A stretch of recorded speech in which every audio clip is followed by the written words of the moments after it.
Hello, everyone, and welcome to the Rundown, where we talk about 2A news and conservative views. I will be your host today on this special Labor Day edition of the Rundown. My name is Craig DeLuz. I am from the West Coast, the left coast, behind the Iron Curtain, otherwise known as the Sierras. But as we all know, I do not do this program by myself. No, good afternoon to everyone. My name is Mike Piwowarski. I come to you live from the East Coast, the coast with the most, from the co-host with the most here on the Rundown 2A Views, conservative news. And again, as Craig said, a very special Labor Day edition. Why are we doing this holiday show today? Because when we don't show up on when we don't show up on St. Patrick's Day, you'll know why. We'll be gone. Won't be here that day. Nope. Okay. Don't care if it's not a real holiday. Not going to be here. Nope. Not going to be here. Most definitely not. Most definitely not. So in about 2.5 weeks when Oktoberfest starts, it's going to be hard to see me here too, as well. So, most definitely so. Most definitely so. How is your weekend gone thus far? I'm trying to recall what I did this weekend, and I'm having difficulty. Not because of anything that clouded my judgment, just because I don't think I did anything different than I normally do. So it's just all kind of there together as one. So, Nice. Oh no, I went to a wedding. Man, I forgot all about that. I was out of town. I forgot all about that. Went to a wedding. Went to a friend's wedding. Sounds like fun. So We had some friends and family over last night, and just kind of relaxed. Although I will say, it's been part of the reason why we've been relaxing is because it's been over 100 since probably Thursday or Friday, and it will be over 100 all this week. Today, we're actually expecting a high somewhere between 113 and 117. Any humidity? No humidity. Yeah, I don't want to hear it then. It doesn't count. Oh, that whole dry heat thing. Listen. When you get to in the hundreds and then you get your 95% humidity and it's not raining, by the way, the only thing that'll make the humidity go down is if it actually rained. Then we could talk. I tell people if they want to experience what that humidity is like to, walk into your bathroom, fully clothed, close the door, turn the shower on, turn the sink on as hot as they'll go, get the room good and steamy, and then walk into the shower fully clothed. That's what it feels like. Wow. Well, I will tell you. So my son-in-law was in the Army National Guard, was doing training for about 2.5 weeks, and he was there in Florida. He was actually near Jacksonville, and that's pretty much what he said it was like. Camp Land in Florida. Yep. Yeah, he said pretty much it's. He said that between that and the mosquitoes, he's like, yeah, me no likey Florida. It's camp landing. It's 50,000 acres, something like that. We say all the time it's 1 billion trees and not a spot of shade. They're these they call them scrub pine. They're these pine trees that grow, and you could sit right underneath the base of one and get shade on your face, but in 2 minutes it's moved. The sun's moved. You have to roll around on the ground and try and stay up with it. It's like the sun is horrible. directly overhead all day. Yeah, all day long. All day long. It's absolutely amazing. Now, the good part about there is there's no alligators. So that's the part of Florida with no alligators. So that's nice. I mean, but what's Florida without the gators? Georgia.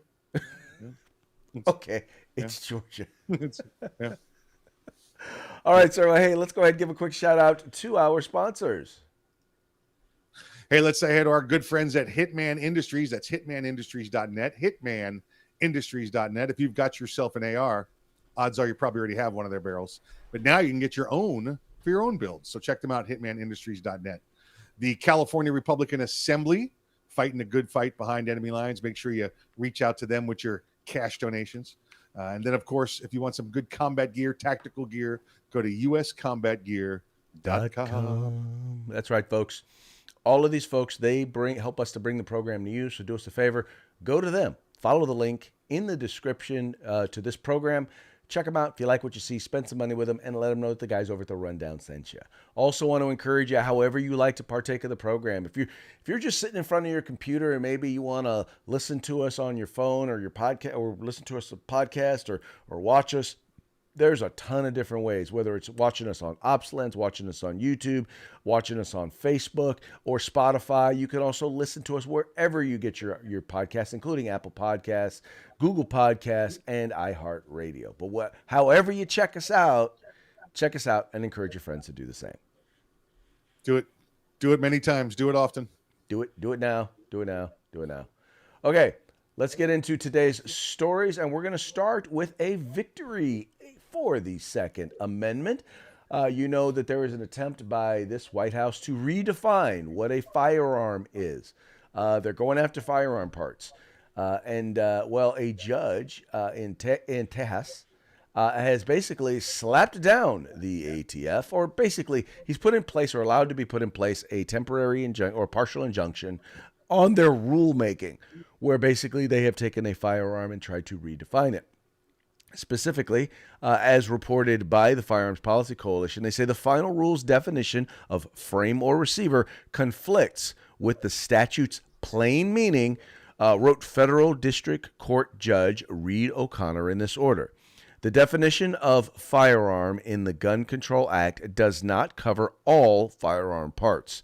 It covers specifically the frame or receiver of any such weapon that Congress defined as a firearm. Mike, this is a big deal, especially because they don't do these injunctions unless they believe that the plaintiff has a good chance of winning. Correct. And you know what? I do want to take a little credit for this. Everybody I've been telling when this rule came into effect for months coming out, I said 2 weeks before the injunctions hit. And here we are, 2 weeks, by the way. This is, and you know who you have thanks for that? Former President Donald Trump and his numerous federal appointees he put on the bench. So that's again, for all you that say, oh, he did nothing for gun control. Here's what you got. This is a result of that right here. Yes, Craig, what I like about this the best is that you could see the influence of the Bruin decision on this. This judge clearly makes out in his first sentence, he says, the statute's plain meaning, right? As it said in Bruin, to use the plain text and historical references. So it says the plain meaning. And then he talks about the historical references with what went on in the Gun Control Act. He says, here it is.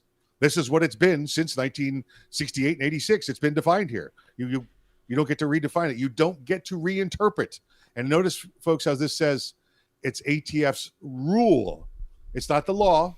It's not U.S. code. It's not an ordinance. It's ATF's rule. They've got themselves an attorney, and they have their legal counsel, most agencies do, that's reinterpreting the way they want to, and then they're enforcing some memorandum somewhere by some lawyer. Could you imagine this? Imagine if your local sheriff came up to you and said, listen, Sheriff Billy Bob decided he doesn't like green shirts, so you get to go to school. You get to go to jail today because he doesn't like green shirts. And we got a memo from our lawyer that says that's a rule now. Well, it's a rule because we now it's violating obscenity laws, and now we've redefined obscenity to include green shirts. Yeah, or we've decided green is offensive. Right. So you're going to jail because green's offensive according to us now. That's what this turns out to. I'm sure the judge was also influenced by West Virginia versus the EPA from 3 months ago, which says that federal agencies don't get to reinterpret law. They are an executive branch. They are not the judicial branch. Remember, folks, executive enforces, judicial interprets, and legislative creates or writes the laws. There you go. Quoting the Constitution. You must be you must be one of them ultra MAGA Trump Republicans. I am. I'm going to quoting the Constitution and stuff. That's what I'm going to do. I'm going to rewrite the Constitution. That's another one. So, Craig, what this means is, again, this affects tactical machining. It's a it's a partial injunction. Yeah. So they are free to continue on with their business. They can't do any transfers to individuals or persons at this point, but they can continue manufacturing without the ATF bothering them. What's that mean? That means if you were to manufacture a receiver right now, an 80% receiver, and you had tools near it that could convert it to a gun or a full complete firearm, then you have to put a serial number on it. Well, this means they don't have to do that. That it's been sound substantial evidence that says, listen, we don't think this is going to be good. We want a little bit more information from you. They got to come back within 7 days. Then the feds get a chance to answer that. So we should have a wrap up on this. Note some more information next week, more information the week after that, and then have something wrapped up by the end of the month. Thanks to our wonderful friends at FPC. And like you said earlier, Craig, a partial injunction is usually a pretty good indicator of how it's going to turn out. Oh yeah, just so you know, This is my 0% receiver that I got from 80% Yes. Arms, and Yep. Right. This is fighting what for they're our saying, rights right folks. there. The judge also says in here that that which may become a receiver is not itself a receiver. That piece right there goes in a CNC machine. It gets milled down and becomes a billet receiver. You could stop it at the 80% mark, or you could go all the way through to the 100% mark. But they're saying what Craig has in his hands right now, if he has a screwdriver and a drill next to it, that because he has the tools with it, it's a receiver. Yep. And that's ridiculous. I remember when I went into the legislature, they tried to do the same thing. It's called, the term was readily convertible. And I remember, because that's where I got that. I literally took it in and it was like, look, all I need to make this a firearm is a CNC machine and the directions on how to use it. So where on this block of aluminum would you like me to put the serial number? Yes, right. Exactly. Yeah. Yep. Anyway, but that's what happens when you have people who don't like firearms, who don't know firearms because they don't like firearms, and don't like people who like firearms. That's what happens when they're the ones that are making the rules and the law. That's when you wind up getting some of the stupidity that you see coming out of legislators these days. Yep. There you go. You've got it. All right, moving right along. We talked a lot on Friday about the president's Star Wars speech, where he seemed like the emperor, the evil emperor, ordering order. I don't know if it's 88 or 66. Mike said 88, and I've seen it online as 88. I've also seen it as 66, but the point being is that it looked like a scene out of every movie or show we've ever seen about the evil authoritarian dictator, whether it was The Man in the High Castle, the Star Wars, or V for Vendetta. It was just, or 84. It was just all bad. But yet, Mike, there's a guy who writes for the Atlanta, or at least he wrote an op-ed piece named David Frum. Don't exactly remember where dude is from, but I know the name. And he is trying to say, Mike, that Biden did this to lay a trap, right? His goal was to get Donald Trump involved in this election, because he's like, Republicans don't want Trump involved, because whatever happens, if Trump is involved, people will show up and vote against Donald Trump. I happen to believe that his philosophy, I happen to believe that his theory is poo-poo. But what do you think? Yeah, he's definitely cuckoo for Cocoa Puffs. It's amazing what they'll write at this point. We've seen we watched the order execute order 66 or 88 the other day. So and I think we all sat back and just did the whole, what are you, is everybody seeing this? You seeing the optics on this? Are we seeing what he's saying? Are we listening to the spewing of lies and untruths that came from his mouth? Was just unbelievable. So that, of course, got a response from the Republican side and Donald Trump himself. Well, this author's trying to write that Donald Trump being involved in the political process is going to be the downfall of the conservatives, of the Republican Party. Again, like almost, if I write it enough and we lie about it enough, then people think it's true. When we know quite the opposite happened, Craig. We know that it got a response from Donald Trump at a rally, and more people came to see the rally, and he was there supporting the two candidates in Pennsylvania. And these two candidates in Pennsylvania, they didn't have to spend their own money on the rallies, Craig, because guess what? Donald Trump had these people show up. They showed up for him, and then these other people were there. He continues to spread the wealth of his popularity to his other candidates that he supports. What was it, 23-0? 23-0 here in the primaries? Tell me how him being there is hurting the conservatives in the Republican Party. Actually 26-0. 26-0. Okay, gotcha. Well, the thing is that, so their thing is saying, well, look, the best Republican candidates are not getting it. They're saying that, well, the Donald Trump Republicans are not the best Republicans. And I'm like, why? What makes you believe that? And then once again, it's nothing more than wishful thinking. It's, they don't want them to win. They don't want Republicans to win. And their thing is, people will show up and not vote for Republican who is supported by Donald Trump. And that simply is just not the case. Yeah. This story is look, Trump tweeted again. Go hate him some more. Go hate him some more. And it's, they could try and do everything they can.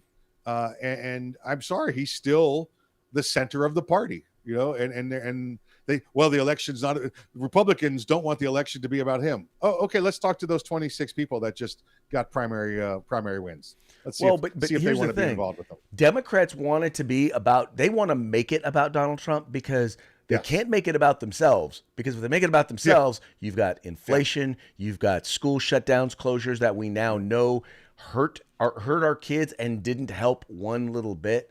You've got people being put out of business. You've got critical race theory. You've got kids being taught that there is no real gender in school. I mean, everything bad. Everything about them is bad. And the American people, it pulls negatively with the American people. So they can't possibly talk about anything other than Donald Trump. Because if we start talking about anything other than Donald Trump, they most definitely lose. Yep. Yeah, this is another a disinformation campaign on their part. Everything they do is going to continue to bite them in the ass. Oh, let's raid Mar-a-Lago. That'll make people hate them more. Ah, were you kidding? You might as well be shooting cans of spinach at Popeye. It's ridiculous. That is exactly the phraseology. I've had more than a few people comment that they love that one. They love that analogy. Shooting cans of spinach at Popeye. All right. Well, all right. This next one, it's kind of interesting that the insider is writing about this, because we've been talking for years. Republicans have been talking for years and have been really kind of split on the idea of a constitutional convention.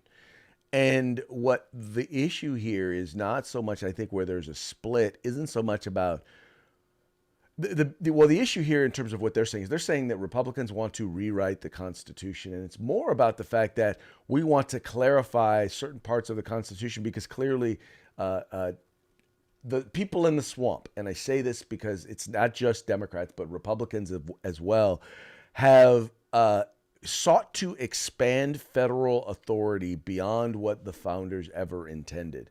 They have sought to expand executive authority far beyond whatever the founders actually intended. And now what they're saying in this particular piece here at Yahoo News, they're now basically saying, well, look, the Republicans want to rewrite the Constitution in order to take away some of the take some of the power away from the federal government. But that's actually not what they're saying. What they're saying is, they're afraid that once that power is taken back to the locals, that they're going to lose all of this stuff, all of these laws that they passed that they should have never had the right to pass. And that's pretty much where what a constitutional convention, or a clarification of the separation of powers between state and federal, and between the various branches of government. That's what that would do if done properly. Yeah, Craig, do you recall when Hillary said we'll just get rid of the Second Amendment if that's how we have to do it? I'm sorry, what is that? Is that supporting the Constitution, or rewriting, or taking parts away from it because they don't like it? The Democrat Party has always been the party that tries to alter the Constitution and the law to make it fit what they want. Let's take a look at what they've authorized the ATF and the EPA to do, right? Oh, just go ahead and reinterpret what you want on your own and go ahead and do it. Don't worry about the higher laws. That's how they feel about the Constitution. They have no respect for it whatsoever. They're going to continue to do what they want. We see this over and over and over from them. Ma'am, you can't do that. Sir, you can't do that. It's illegal. Well, I'm going to vote that way, and we're going to create this ordinance, and then we'll just fight it in the courts. And then you're going to ignore it anyway. Look what's happening in New York after the Bruin decision. They don't have any respect at all for the law and for higher authority. The Constitution means nothing to them. Again, same as our early story, this is the spin to make the Republicans the big bad guys that are trying to take away the foundation of our country. Right.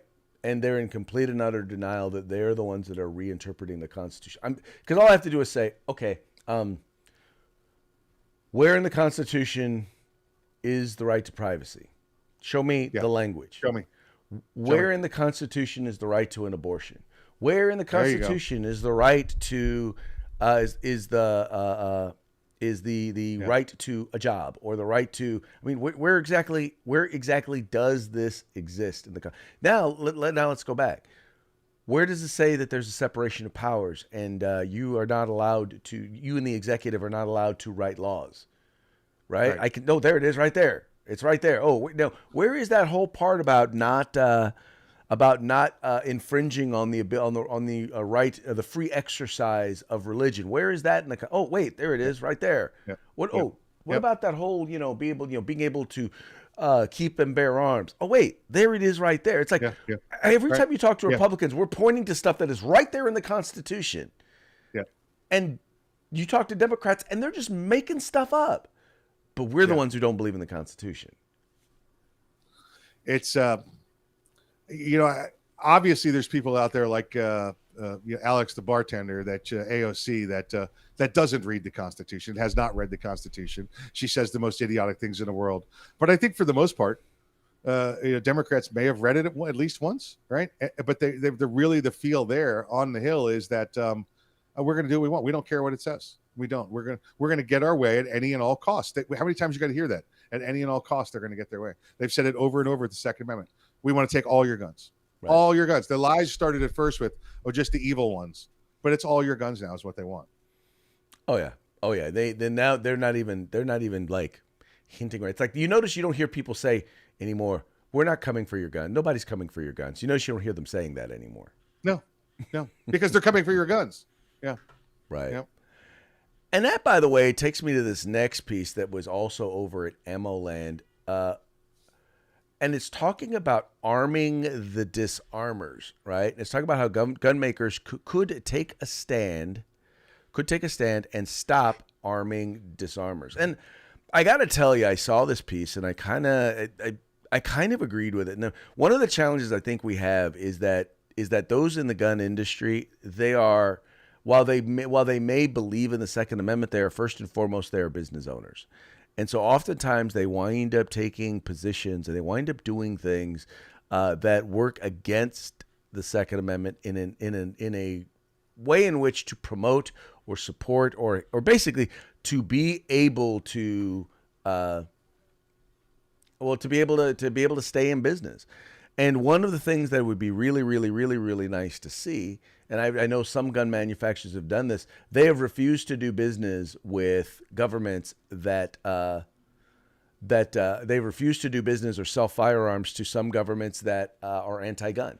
If you are in a certain city or a certain county, and that county has demonstrated that they are anti-gun, they will not sell to that department.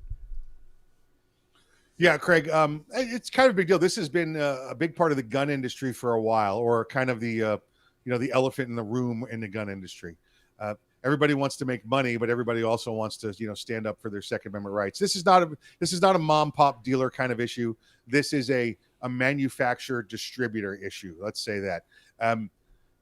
For example, the city of New York wanted to buy some high-powered rifles, some 50 caliber rifles, and they went to Barrett Firearms.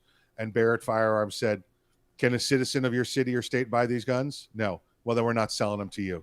Serbu Firearms did the same, another firearm manufacturer down here in Florida that makes precision heavy caliber rifles.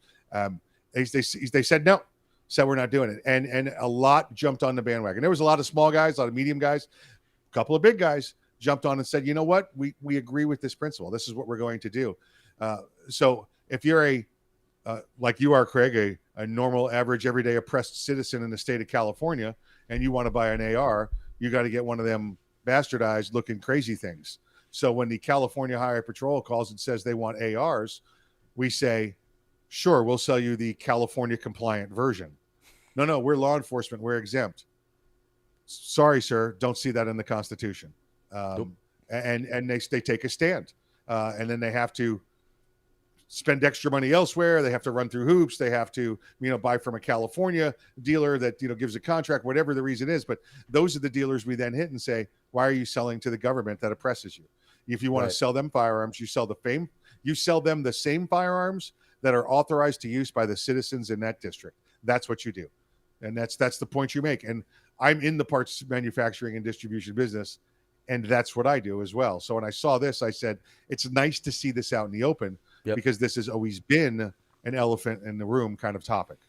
Well, and you look at some of these technologies, like I'm like, wait a minute. So if these firearms, for example, smart guns are the best example right now.